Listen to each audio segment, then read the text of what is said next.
आखाती देशांमध्ये जे युद्ध सुरू आहे त्याचा परिणाम राज्यासह संपूर्ण देशात बसतोय। या ठिकाणी जर पाहिलं तर LPG सिलेंडरचा जो फटका आहे, आपण आत्ता आहोत संगमनेर तालुक्यातील MIDC मध्ये। या ठिकाणी एका उद्योगामध्ये प्रचंड असा LPGचा फटका बसलेला आहे। या ठिकाणी जर पाहिलं तर फॅब्रिकेशनच्या बिझनेसमध्ये देखील कामगार जे आहेत गेल्या 4 दिवसापासून काम नसल्यामुळे, LPG नसल्यामुळे काम ठप्प पडलेलं आहे।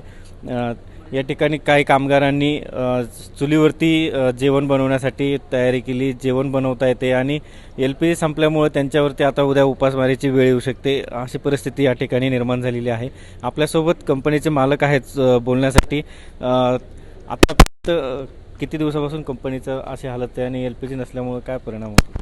4 दिवसापासून बंद केलेलं आहे। कमर्शियल सिलेंडर एक पण अवेलेबल नाही होत, सप्लाय बंद केलेला आहे। आता त्याची अशी परिस्थिती रेसिडेन्शियल सिलेंडरसुद्धा भेटत नाही। तर 4 दिवसापासून चुलीवरती स्वयंपाक करून त्यांचा उदरनिर्वाह करत आहे लेबर। आत्ताची अशी परिस्थिती का लेबर म्हणताय का काय करायचं, तर कमर्शियल सिलेंडर जर उपलब्ध नसणं होतं आम्ही आमच्या गावी निघून चाललेलो आहे। तर उद्योग व्यवसायावरती फार मोठा फटका बसलेला आहे, त्याला आम्ही काही करू शकत नाही। सरकारने याची उपलब्धता करून द्यावी। साधारणतः किती लॉस होत असेल किंवा काय आता पुढे काय अपेक्षा? पर डे लेबरचा जो आहे ना, एक 50,000 रुपये लॉस चालू आहे।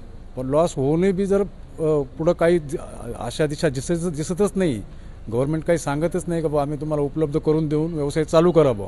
आता 4 दिवसापासून ठप्प झाले आहे, तर अजून पुढले 15 दिवस जर असं चाललं तर पूर्ण अर्थव्यवस्था कोलमडून जाणार आहे। काय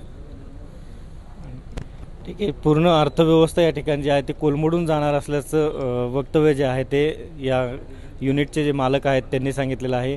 खरं जर पाहिलं तर आखाती देशांमुळे जो परिणाम या ठिकाणी झालेला आहे त्याचा आता सरकार काय निर्णय घेणार आहे आणि काय त्याच्यावरती पर्याय काढणार याकडे सर्वांचं लक्ष लागून आहे। LS मराठीसाठी अमोल मतकर, शिर्डी, अहिल्यानगर।